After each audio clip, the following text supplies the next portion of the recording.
네, 안녕하세요. 나이스법인 조문기 세무사입니다.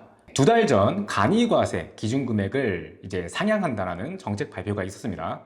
국세청은 이제 영세 소상공인의 세부담을 경감하고 거래의 투명성을 제고하기 위해서 오는 7월부터 간이과세 적용 범위 확대와 전자세금계산서 발급 의무 확대 등 부가세와 관련된 다양한 제도를 개선하고 시행할 예정이라고 발표를 했습니다. 다가오는 7월부터 부가세와 관련해서 어떤 내용들이 바뀌는지 하나씩 살펴보시죠. 네, 첫 번째로 간이과세 기준금액과 간이과세 배제 업종을 조정한다라는 내용입니다. 네, 현재까지 부가세 간이과세 기준금액은 8천만 원 미만으로 이제 정해져 있었는데요.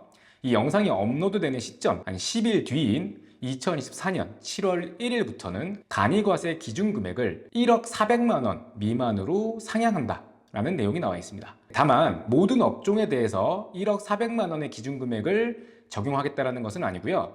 부동산 임대업 그리고 과세 유흥 장소를 영위하는 사업자는 과거와 동일하게 4,800만 원 미만인 경우에만 간이과세가 적용된다고 하니 이 부분은 주의하시길 바랍니다. 네, 간이과세 기준금액이 상향됨에 따라서 앞으로 간이과세를 적용받게 되는 개인사업자들이 더 많아지겠죠. 이 국세청 자료에 따르면 올해 7월 1일 기준 과세 유형이 일반 과세자에서 간이과세자로 전환되는 사업자는 전년도 14만 3천 명 대비 대폭 증가해서 24만 9천 명까지 늘어난다. 그래서 이 해당 사업자들에게는 과세 유형 전환 통지서를 개별 발송했다. 이렇게 발표를 했습니다. 네, 간이과세 기준금액 상향 소식과 함께 간이과세 배제 업종이 조정이 되었다는 내용도 있습니다. 종전에는 피부 미용업 그리고 기타 미용업 이런 곳 같은 경우에는 사업장 면적이 40제곱미터 이상인 경우라면 매출액이 기준금액 미만이라 하더라도 간이과세를 적용받을 수 없었는데요.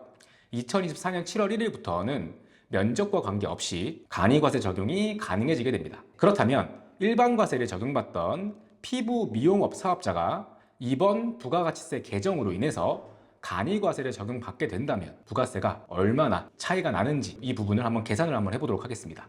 매출액 1억으로 가정하고요. 매입액은 2천만 원으로 가정하겠습니다. 그리고 피부 미용업의 업종별 부가가치율은 30% 이렇게 가정을 해서 일반 과세자로 적용했을 경우에 부가세 납부액 그리고 간이과세자로 적용했을 경우에 부가세 납부액 좀 계산해보면요. 일단 첫 번째 일반 과세자 적용시입니다. 매출세액은 약 909만 원, 매입세액은 약 181만 원이 나와서 부가세 납부액은 약 728만 원이 됩니다. 두 번째로 간이과세자를 적용했을 경우에는 납부세액은 300만 원입니다. 1억 원이라고 하는 매출액에 30%의 업종별 부가율을 곱해주고 거기에 10%라고 계산된 금액입니다. 그리고 공제세액, 매입세금 계산서 수취세액 공제입니다. 아까 말씀드렸던 2천만 원의 매입액이 전부 다 생계산서 매입액이다 라고 가정을 했을 때에 공제 금액은 10만 원을 추가적으로 또 공제를 해줍니다. 그래서 부가세 납부액은 290만 원으로 계산이 됩니다.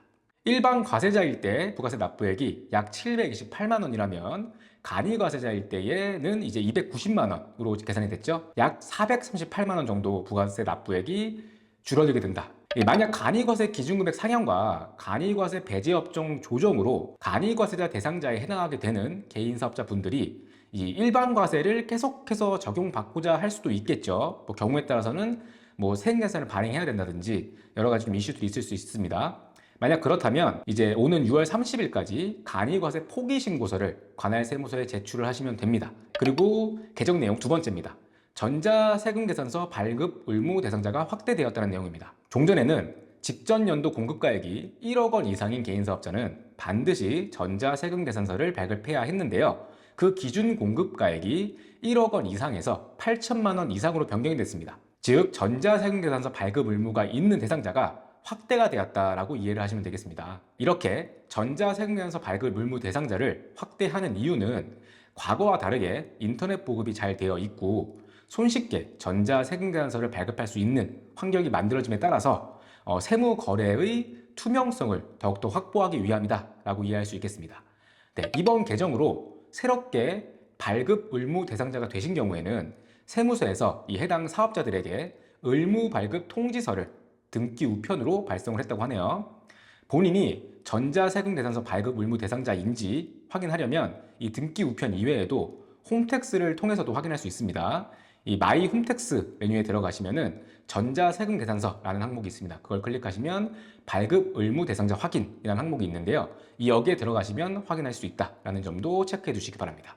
만약 전자세금계산서 발급 의무 대상자가 종이로 세금계산서를 발행했을 때에는요, 그 발급자에게 공급가액의 1%에 해당하는 가산세가 부과된다는 점도 체크해 두시길 바랍니다. 네, 그리고 의무 발급 통지서를 받은 사업자는 추후에 공급가액이 기준금액에 미달하게끔 변할 수도 있어요. 하지만 그렇다 하더라도 계속해서 전자세금계산서를 의무 발급해야 한다는 점도 알아두셔야 됩니다.